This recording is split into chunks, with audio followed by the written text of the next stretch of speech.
말씀은 역대하 16장입니다. 역대하 16장 아사왕의 교만과 실책을 기록해주고 있습니다.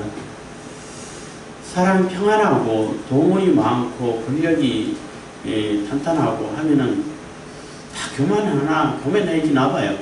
교만해지나 봐요.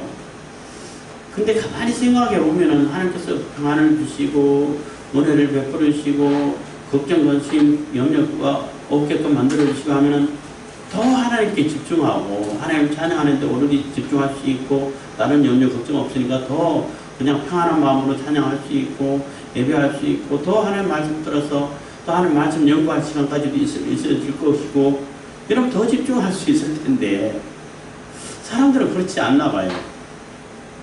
평안하고 또 돈이 많고 권력이 있고 이러면은 점점 엉뚱한 생각을 하게 되고 하나님 법을 떠나게 되고 하나님 말씀 떠나게 되고 교만하게 되고 자기가 잘나서 지금까지 그러한 커다란 업적을 쌓아놓은 것처럼 생각하게 되고 다 이게 내가 한 거야 이렇게 여겨지게 돼서 자기가 모든 것을 다 결정하고 자기만이 모든 것이 옳고 이런 우를 범하나 봅니다. 아사왕도 마찬가지로 하나님께서 그 종교개혁을 하고 우상을 다 타파하고 회파하고 산당도 물론 일부 산당은 다 부수지 않았지만 다 없이 하고 우상을 생기지 못하게 하고 그래서 하나님께 집중할 수 있도록 종교개혁을 해가고 심지어는 자기 할머니 있죠. 할머니 태우가 그 우상을 생겼다고 해갖고 태위의 지기를 박탈해버리고 그 우상은 다 이렇게 부셔가지고 다 이렇게 불살라버리고 이렇게 할 정도로 하나님께 집중을 했단 말이에요.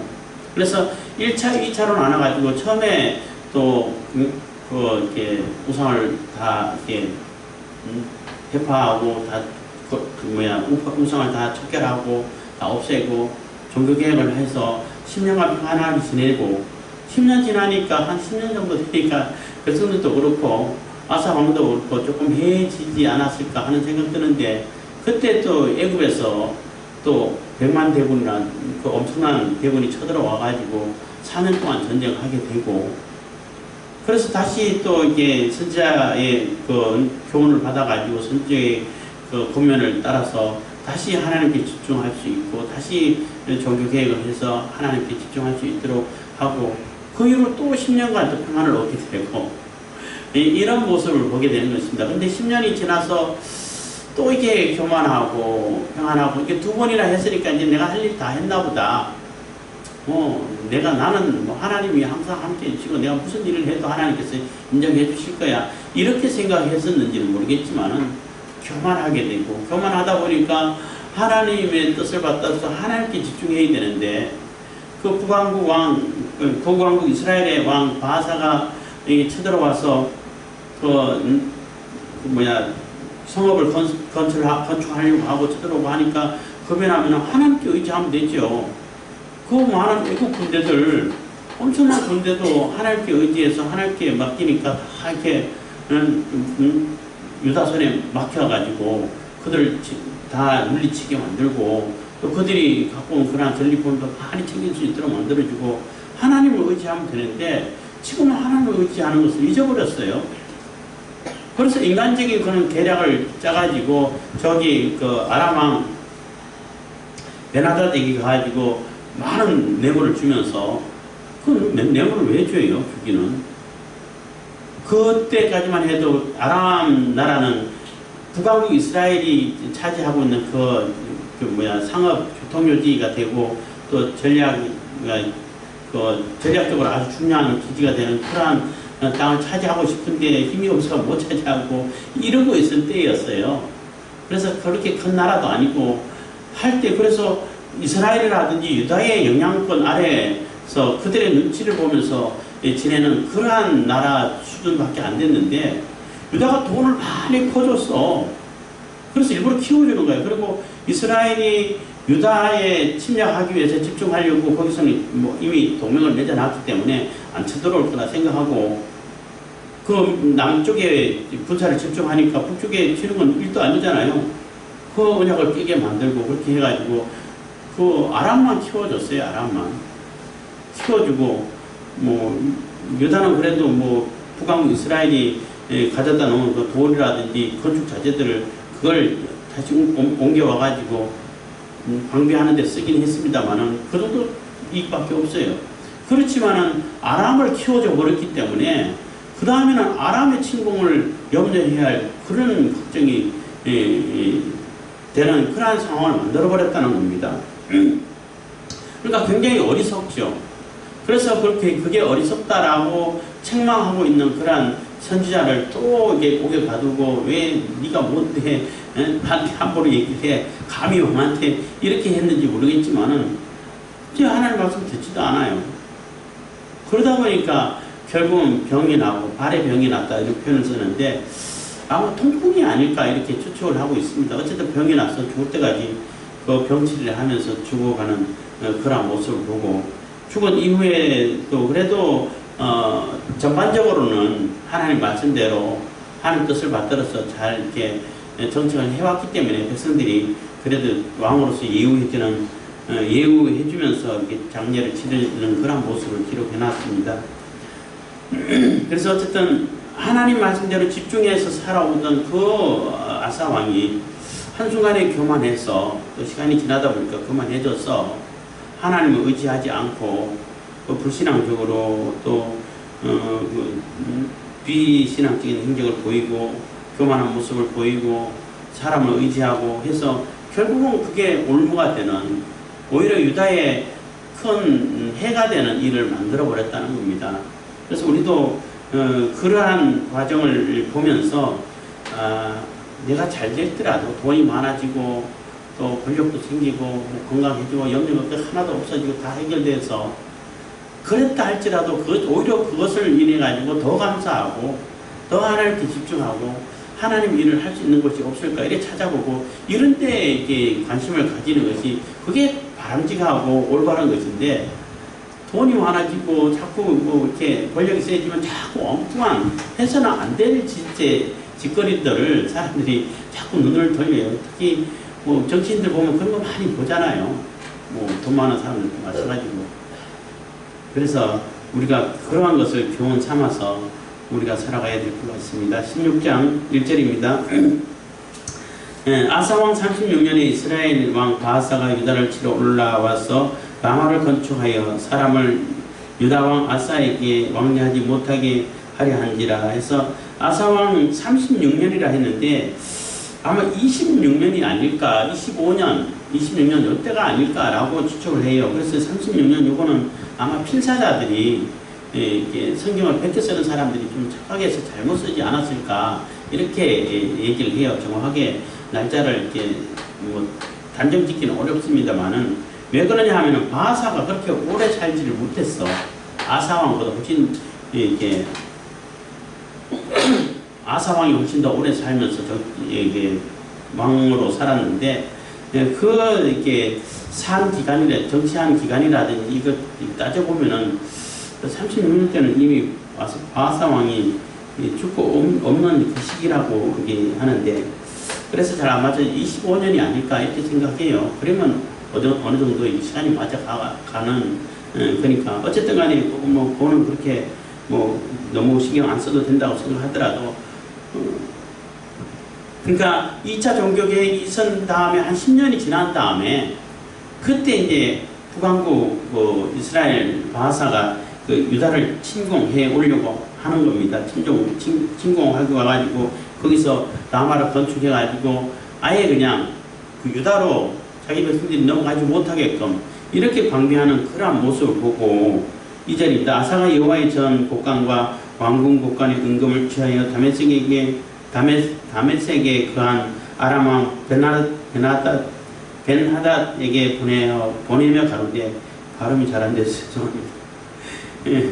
그래서 아사가 여호와의 전 곡간과 하나님의 성전에 있는 곡간 하나님께 드려진 건데 자기 마음대로 한다는 것도 웃기는 거고 왕궁에 있는 곡간도 다 털어가지고 벤하닷에게 보내줬다는 거예요. 보내주면서 내 부친과 당신 부친의 사이와 같이 나와 당신 사이에 약조하자.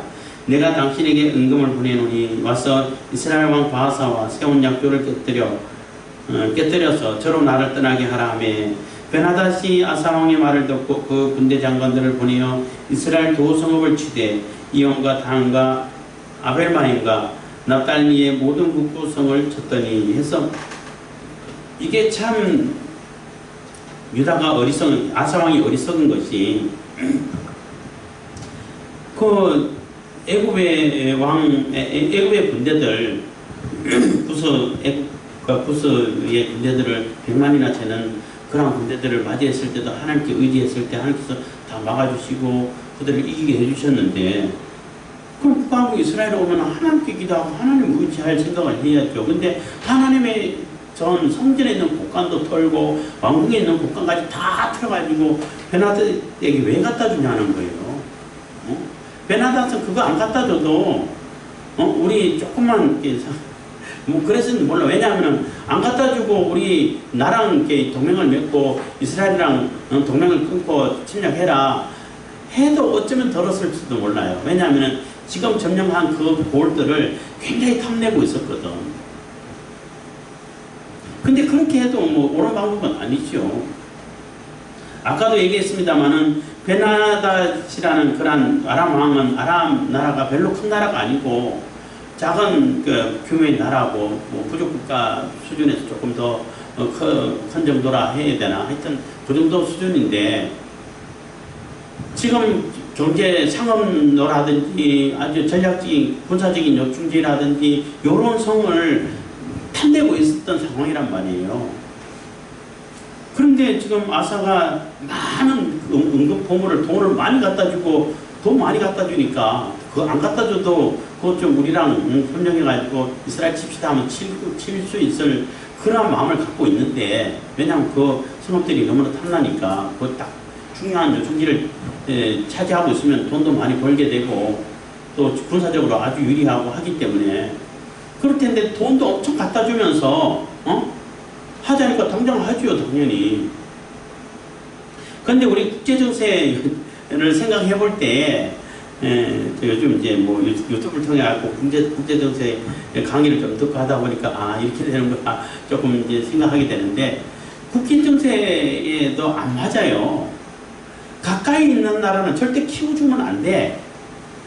멀리 있는 나라하고는 이게 동맹을 맞이해야 돼. 그래서 멀리 있는 나라, 우리 지금 현재 우리나라 대한민국을 예를 든다면 미국하고는 친구가 돼야 돼. 동맹을 해가지고 같이 이익을 나눌 수 있는 그러한 동맹으로서 공동 가치를 가져야 된다고. 왜냐하면 미국은 멀리 있잖아요. 조금은 요즘은 강이야 뭐 별 문제가 안 되겠습니다만 옛날에는 강만 있어도 뭐 침공하기 힘드는 그런 상황이 되는데 뭐 가장 넓은 태평양이 중간에 서 있는데 어떻게 쉽게 갈 수 있겠어요? 뭐 미사일 날린다고 해가지고 점령할 수 있는 건 아니잖아요. 피해만 주지. 멀리 있기 때문에 우리 동맹이 돼요. 근데 가까이 있는 중국, 뭐 러시아, 북한도 마찬가지, 일본 이런 나라들은 가까이 있기 때문에 주변 나라들이 강해지고 커지면은 당연히 무서울 수밖에 없어요. 우리가 불리할 수밖에 없다고. 그래서 주변 나라가 강해지는 것을 막아야 돼. 강하지 못하게끔 해야 된다고. 근데 지난 5년 문 정권은 그렇게 반일 하면서 일본을 어마어마하게 강하게 만들어져 버렸죠. 왜냐하면 미국하고 우리나라가 동맹인데 동맹으로서 해야 할 훈련이라든지 또 해야 할 가치 동맹도 됩니다만은 해가지고 군사작전으로 같이 짜고 해야 되는데 그 할 일을 일부러 안 했다고. 북한 눈치 보느라고. 그러면 미국은 누구랑가 해야 되는데 누구랑 해? 일본하고 하는 거예요. 그럼 일본이 당연히 강해질 수밖에 없죠. 군사적으로 어마어마하게 강해질 수밖에 없는 그런 상황을 계속 만들어주는 거예요. 그렇다고 해갖고 한국 훈련을 안 하니까 한국 사람만 쭈그러들고 중국대로 키워가고 북한대로 엄청나게 신무기를 만들어가고 러시아는 러시아대로 하고 일본은 안 그래도 호시탐탐 노리고 있었는데 올커리하고 엄청나게 국력을 이렇게 키워가고 군사력을 키웠어요.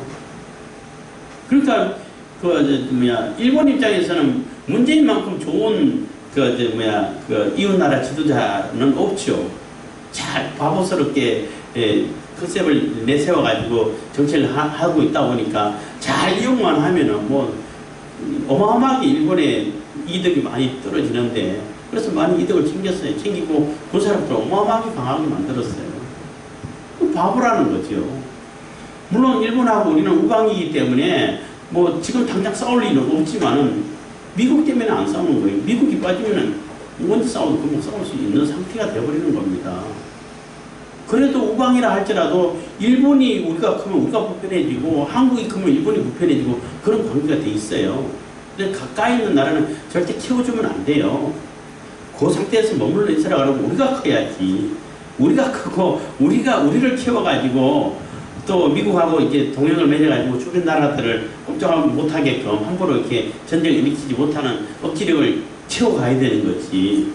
그런데 어리석게 반대로 주변 나라를 키워주고 자기 나라 그 군사력을 축소시켜버리고 훈련도 안 해가지고 무력화시켜버리고 했다는 거예요.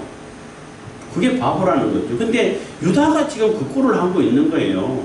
왜 베나닷을 키워줄 필요가 없는데 그냥 말로만 해도 좀 힘도 별로 안 센 나라이기 때문에 어느 정도 들을 수 있고 조정할 수 있는 것인데 또 말로 한다 하더라도 뭐 언약을 깨고 이렇게 할 그것도 좀 뭐 바람직한 것은 아니라고 볼 수도 있겠지만은 어쨌든 간에 말로만 해도 되는데 왜 그렇게 어마어마한 돈을 퍼줘요. 그러니까 베나단 입장에서는 뭐 좋죠. 꼭 먹고 알 먹고 일거양득이 되는 거죠. 돈도 많이 벌고 또 가지고 싶고 안 그래도 호시탐탐 노리고 싶은데 당장 이스라엘이 힘이 더 세니까 침략하지는 못하고 동맹을 그래도 맺어가지고 있는데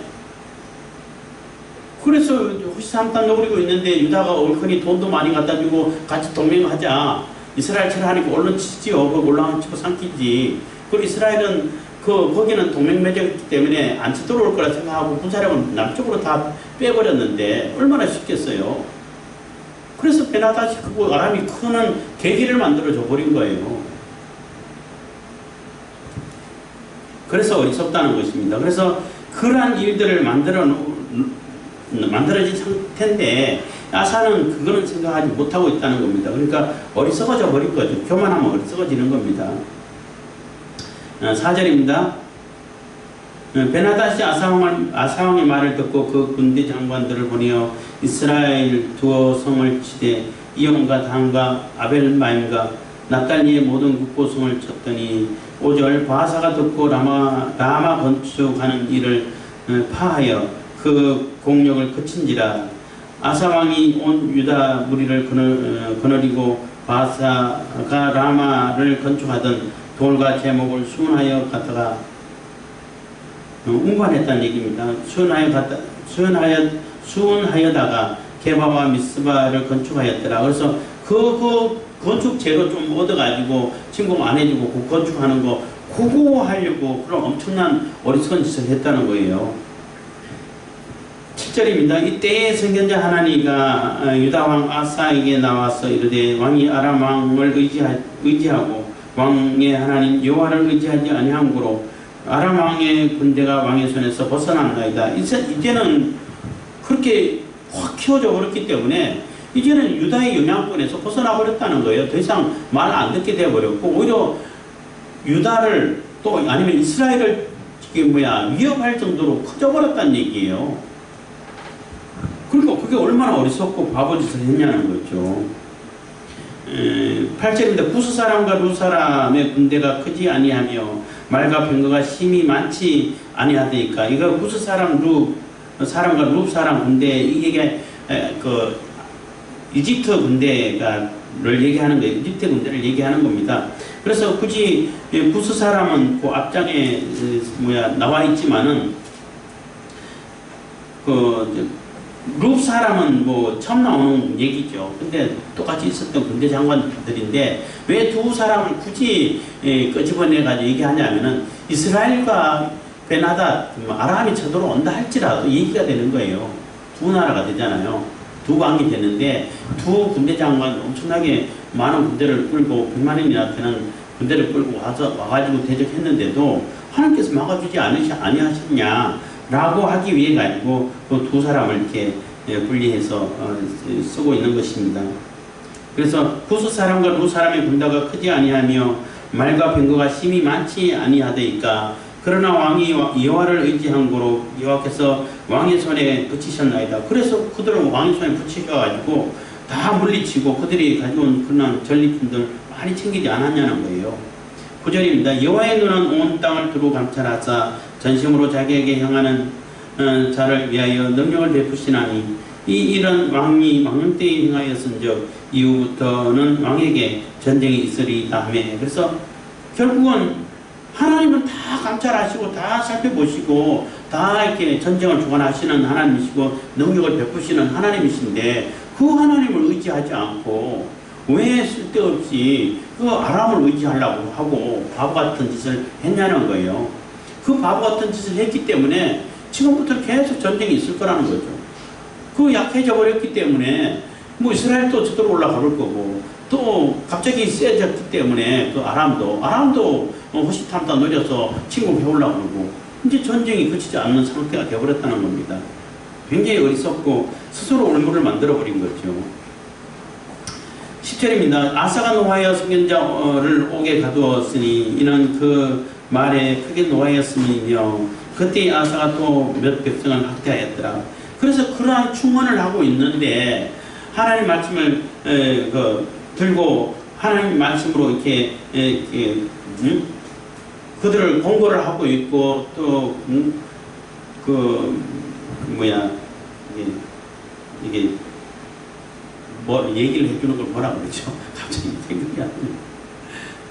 이거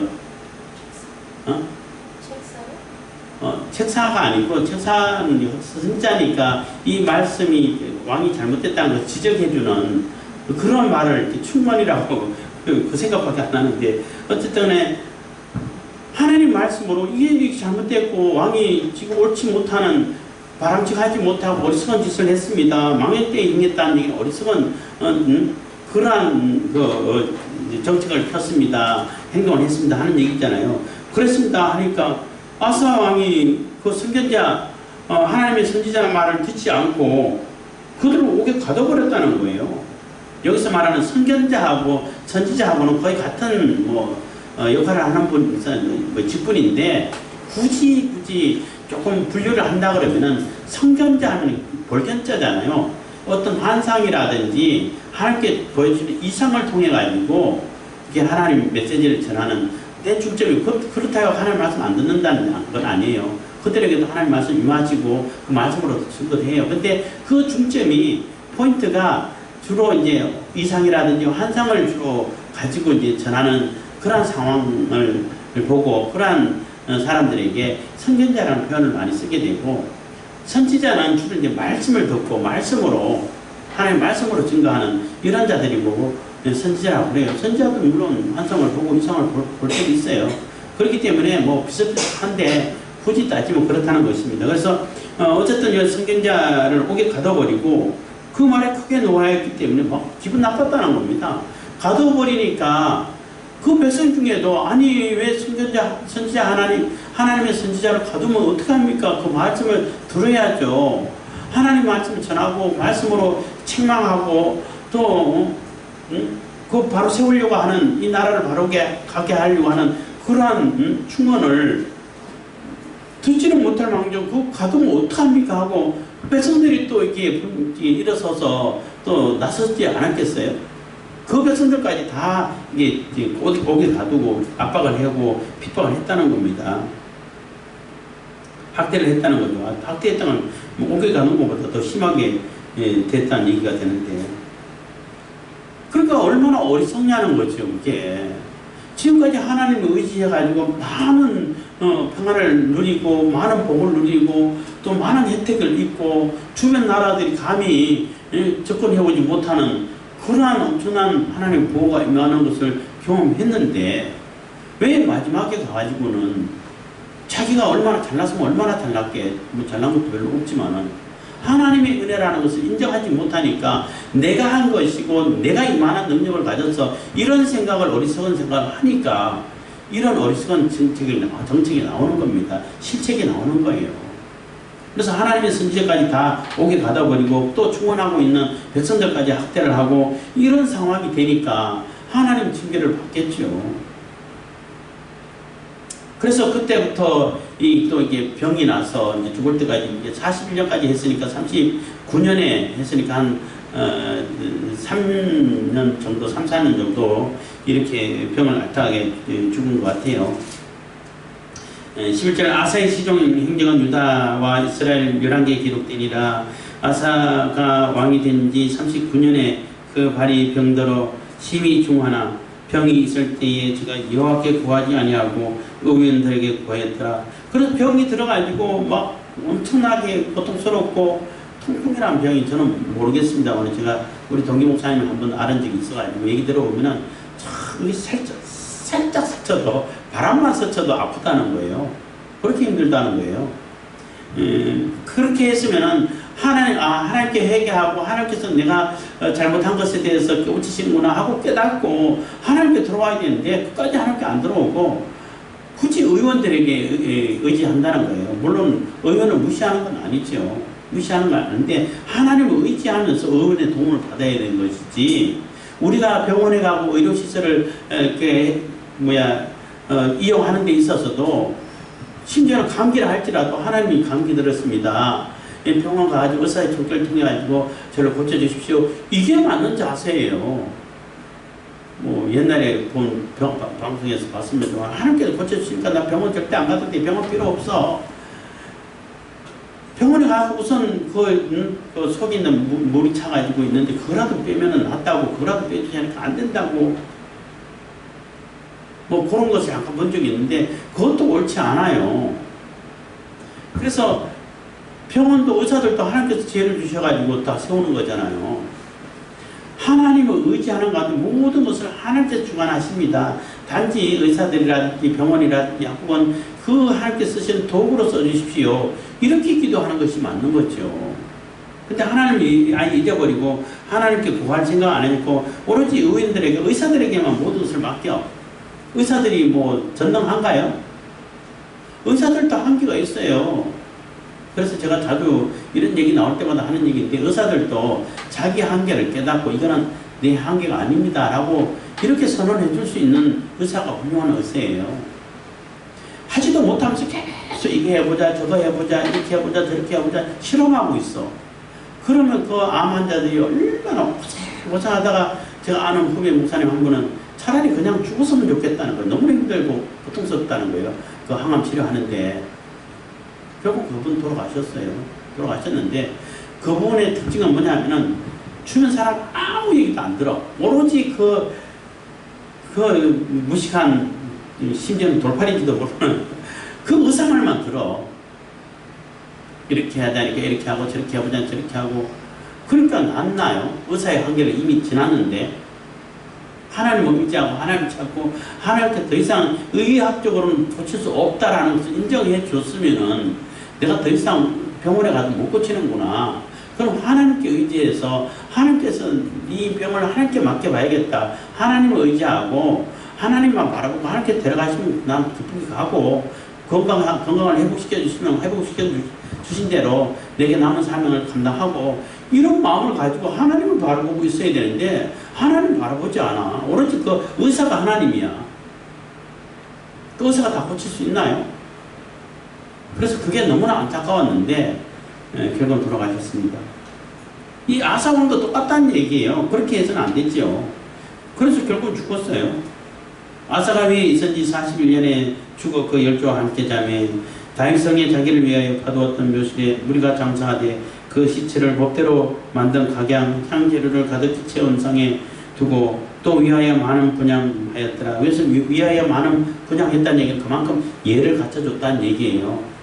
그 요람 왕 같은 경우는 얘도 갖춰줬죠. 분양도 안 해버렸어.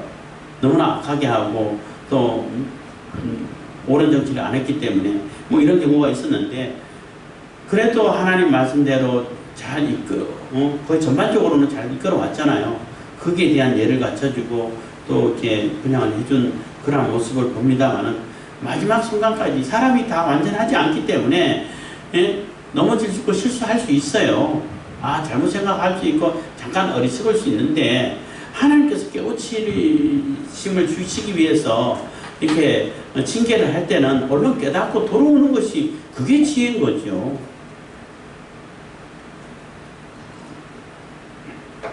그래서 다윗이 훌륭하다는 겁니다.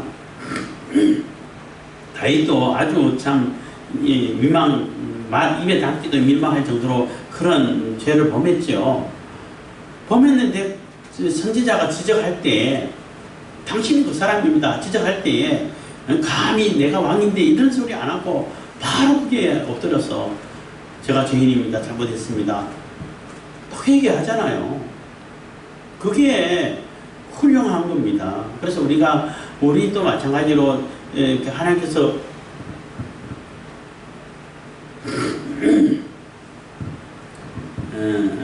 하나님께서 징계를 주실 때 깨우침을 주시고 회개의 기회를 주실 때 얼른 회개하고 돌이키는 것이 중요하다는 것입니다.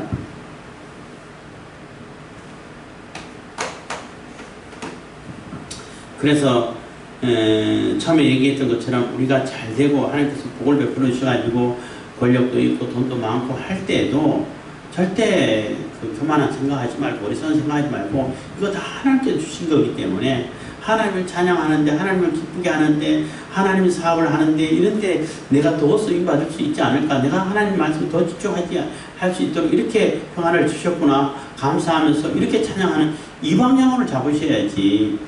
돈 많으니까 또 죄질 생각하고 엉뚱한 생각하고 그런 생각하면 안 되는 거예요. 권력이 있다 해서 그런 생각하면 안 됩니다. 권력은 하나님께 주신 목적대로 쓰게끔 써야죠. 그래서 이런 아사왕의 말년 상황을 보면서 그런 교훈을 얻어야겠고, 또 설령 우리가 실수해서 사람이기 때문에 실수하잖아요. 잘못해서 죄에 빠지기도 하는데 그럴 때 얼른 다시 회개하고 돌이켜서 하나님을 찾을 수 있는 그러한 지혜를 얻어서 하나님께서 기뻐하시는 그러한 삶을 살아갈 수 있길 바라겠습니다. 기도하겠습니다. 사랑해 주신 감사합니다. 이 시간에도 은혜와 복 주신 감사드립니다.